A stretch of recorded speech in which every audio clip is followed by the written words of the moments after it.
तो पढ़ेंगे एंकर निवेश। एंकर निवेश एक कंपनी की आरंभिक सार्वजनिक पेशकश, आईपीओ। कोई भी कंपनी जब बनती है तो जब वो एक उसके पैरामीटर बन जाते हैं कि उसके बाद ही वो शेयर मार्केट में उसका लिस्टिंग होगी, उसको कहते हैं हम आईपीओ। जब वो उसकी लिस्टिंग होती है उसको कहते हैं आईपीओ। जैसे बोट कंपनी है, ठीक है। अब इसके कुछ वो होंगे सेबी के पैरामीटर्स कि इनको इतने पैसे हो जाएंगे या फिर इतना इनके पास पैसा होगा, उसके बाद ये लिस्टिंग करेंगे कि निवेश कर सकें लोग इसमें, बोट में। तो अब इसका निवेश आईपीओ भी आने वाला है थोड़े टाइम में, अगस्त में आ जाएगा, अगस्त 2023 के आसपास तक इसका भी आईपीओ आ जाएगा। मतलब हर कंपनी का आईपीओ आ जाता है। तो जो भी आता है उसे हम कहते हैं आरंभिक सार्वजनिक पेशकश। फिर उसमें लोग अपने पैसे निवेश कर सकते हैं। विभिन्न प्रकार के निवेशकों को आकर्षित करती है। प्रत्येक प्रकार के निवेशक को कितने शेयर मिलते हैं यह तय करने के लिए निगम आवंटन प्रक्रिया को नियोजित करता है। यदि शेयर ओवर सब्सक्राइब्ड है या अंडर सब्सक्राइब्ड है तो आवंटन निर्धारित करता है। ओवर सब्सक्रिप्शन की स्थिति में बोली लगाने वाले प्रत्येक निवेशक को शेयर नहीं मिलेंगे। हालांकि निवेशकों का एक समूह जो आईपीओ से पहले शेयर प्राप्त करता है, इन्हें एंकर निवेशक के रूप में जाना जाता है, जो बड़ी मात्रा में धन का निवेश करते हैं। एंकर निवेशकों के बारे में, भारतीय प्रतिभूति विनिमय बोर्ड सेबी जो आईपीओ लिस्टिंग करता है ने 2009 में एंकर निवेशक का विचार पेश किया था। संस्थागत निवेशकों जो इंस्टीट्यूशंस होते हैं केवल निवेश के लिए, जैसे बैंक हो गए या फिर बड़ी बड़ी कंपनियां हो गई, वो शेयरों में निवेश करते हैं, उनको कहते हैं संस्थागत निवेशक।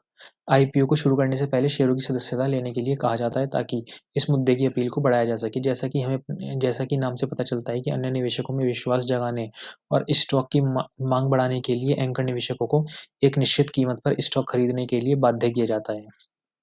उसके कुछ शेयर होते हैं 230 शेयर, 230 एक लॉट होता है 230 शेयरों का, ऐसे करके सेबी एक वो बना देता है लॉट, तो उतने ही वो खरीद पाते हैं। यह प्रक्रिया व्यक्तिगत निवेशकों की कंपनी के निवेश के अवसरों को बनाने में भी सहायता करती है।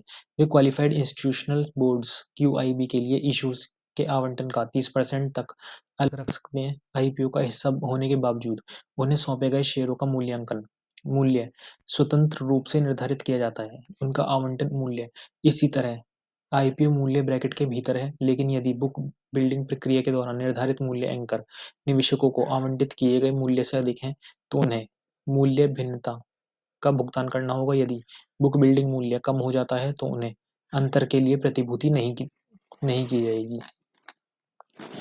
ठीक है। आईपीओ से ठीक एक दिन पहले निगम एंकर निवेशकों को एक निर्धारित मूल्य पर स्टॉक आवंटित करता है। जारी करने के लिए प्रत्येक एंकर निवेशक को न्यूनतम 10 करोड़ रुपए जमा करने की आवश्यकता होती है।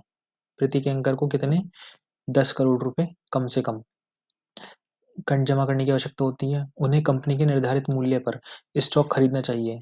यह स्टॉक की मांग ये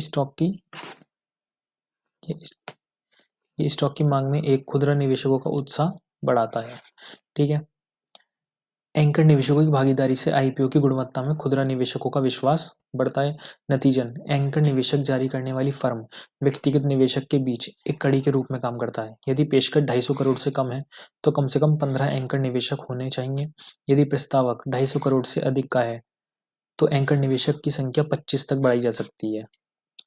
मतलब वो जो कंपनी है वो कितना प्रस्ताव रख रही है, 250 करोड़ या 250 करोड़ से कम, उस हिसाब से एंकर निवेशक कितने होने चाहिए। फिर एंकर निवेशकों के लिए शेयर लॉक इन अवधि। इन एंकर निवेशकों को आवंटन तारीख से 30 दिन तक अपनी शेयर धारिता बेचने की अनुमति नहीं है।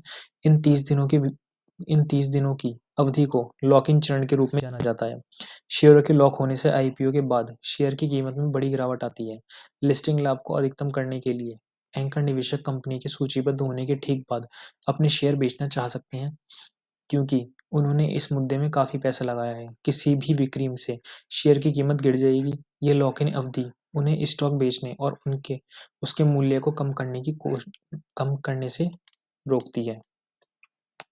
एंकर निवेशकों के बारे में अक्सर पूछे जाने वाला प्रश्न, क्यूआईबी और एंकर निवेशक में क्या अंतर है? पब्लिक इशू में एक एंकर निवेशक एक योग्य संस्थागत खरीदार क्यूआईबी मतलब एक योग्य संस्थागत खरीदार को संदर्भित करता है, जो बुक बिल्डिंग प्रक्रिया के माध्यम से 10 करोड़ रुपए या उससे अधिक के मूल्य के लिए आवंटन करता है। एक एंकर निवेशक अपने आत्मविश्वास को बढ़ाने के लिए बाजार में आने से पहले निवेशकों को सार्वजनिक प्रस्तावों के लिए आकर्षित करता है। मैं एक एंकर निवेशक कैसे बन सकता हूँ? आमतौर पर एक एंकर निवेशक को कम से कम रुपए का आवंटन करना चाहिए। आईपीओ में 10 करोड़ और एंकर निवेशक विभिन्न प्रकार के हो सकते हैं, जैसे म्यूचुअल फंड, विदेशी संस्थागत निवेशक, बैंक, भविष्य निधि, बहुत कुछ। जितने भी म्यूचुअल फंड्स होते हैं बैंकों के, या फिर जो भी फॉरेन एक्सचेंज, जो फॉरेन इंस्टीट्यूशनल इन्वेस्टर्स होते हैं, एफआईआई जैसे कहते हैं, ये सब होते हैं। हालांकि म्यूचुअल फंड में एक एंकर निवेशक हिस्से में 1/3 आरक्षण रखता है। फंड में एंकर निवेशक क्या है? एक एंकर निवेशक आमतौर पर एक फंड के लिए पर्याप्त पूंजी प्रतिबद्धता करने वाला पहला निवेशक होता है। वे फंड के लिए गति बढ़ाने में मदद करते हैं और अपनी विश्वसनीयता और नेटवर्क के माध्यम से अन्य निवेशकों को आकर्षित करते हैं। तो ये टॉपिक एंकर निवेशक यहाँ तक था। उम्मीद है आपको समझ आया होगा। इसके लिए आपका धन्यवाद।